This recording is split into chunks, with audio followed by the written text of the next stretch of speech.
Is that in there? A little bit of it. Keep it. What up, YouTube? Hey guys, we're out here hanging out at Mi Casa, and wanted to jump on here and share what I believe is a couple of the reasons people never achieve their full potential. We all have these dreams in our mind, these ideas that pop up, and so what keeps one guy in his current position and another guy that had the same idea actually capitalizing on it and changing his future? What keeps one guy in the same exact area and the same exact job at a certain pay rate and another guy who has the exact same position at the company achieving more, maybe selling more? And I believe it's that he's tapped into his ability to maximize his potential. And so that's the goal, right? We're on earth and we're all trying to personally grow. We all are in a certain position and we want to be somewhere else. We're trying to be content in the moment and happy. But if we're honest with ourselves, you're either growing or you're dying. And so what I want to talk to you guys about today is how do you maximize your potential, and really, more importantly, what's holding you back? And so there's 4 things that I believe. Chasadilla, I reference Chasadilla every time. I shouldn't do this. Chasadilla is in the background right now, and he can't talk. He's got a sore throat. It's freaking almost like July 4th. And Buddy's back here, and he can't even talk to me because his throat's sore. I don't know what kind of operation Chasadilla is running. I always do this, Chase. I've noticed that on the videos. No. Have you noticed that? I go like this, 4, instead of this, or I don't know how I'm supposed to hold it, but this is what I always do. And I think it's because I do bullet points in my head. Okay. Yeah, I do like these bullet points. All right, so the first is a lack of vision. The second is a lack of action. The third is perfection. All right, you have this fear that it's not going to be perfect. And then the fourth, I'm not going to tell you what the fourth is, because that's what we're going to sit with today.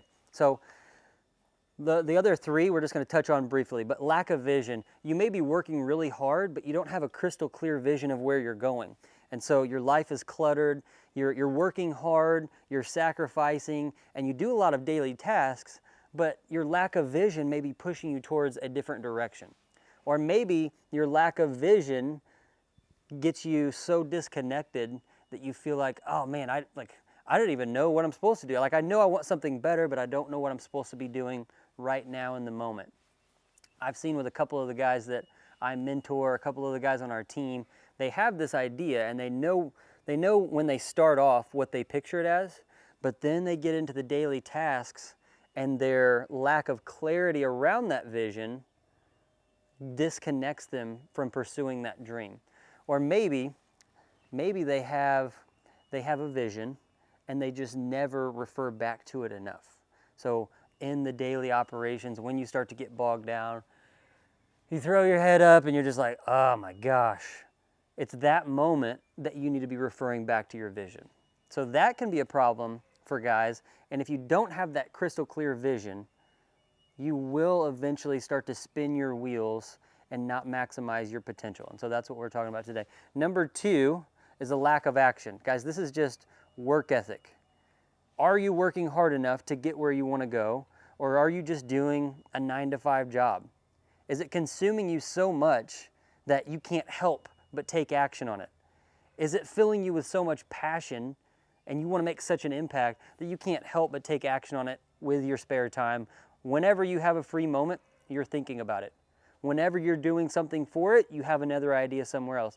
A lack of action can hinder you from your full potential. I would say on lack of action, there's also this fear of judgment, this fear of what people will think about you, and that keeps you from taking action as well. So maybe you have this idea, maybe you have this dream, and instead of just doing stuff, you start to get feedback from other people, and one mentor says this, and your buddy says this, and so you just never do anything. Lack of action kills your potential.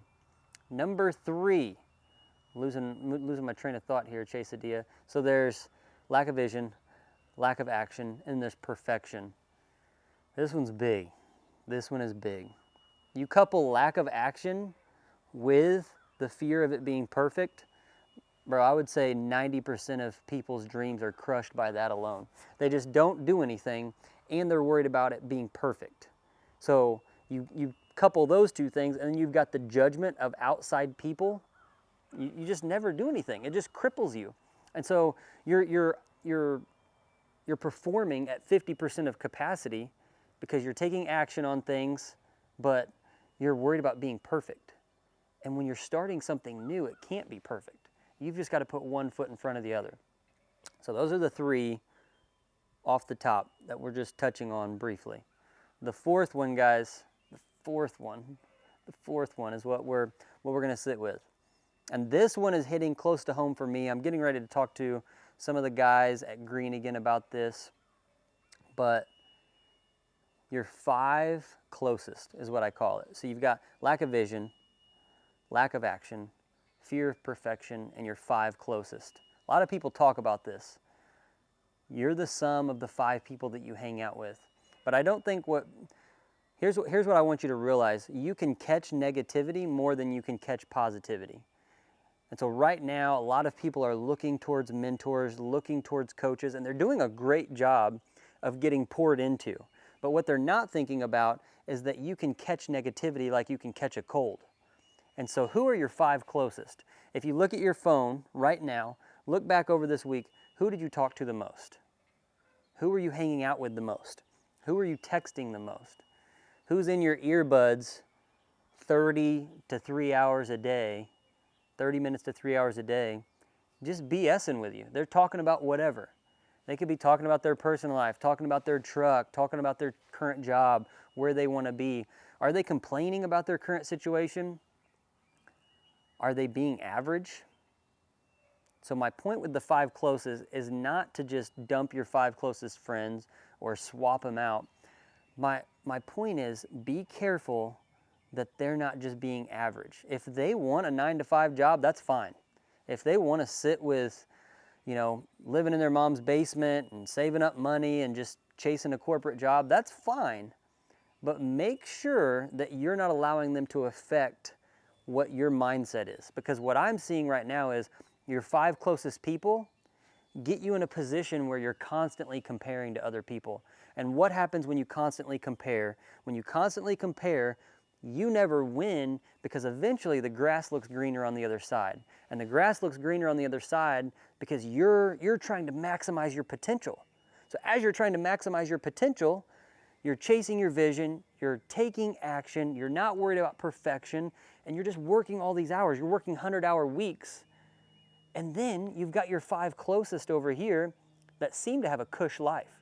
And so when things get hard, you're going to quit if your 5 closest are not bringing you up.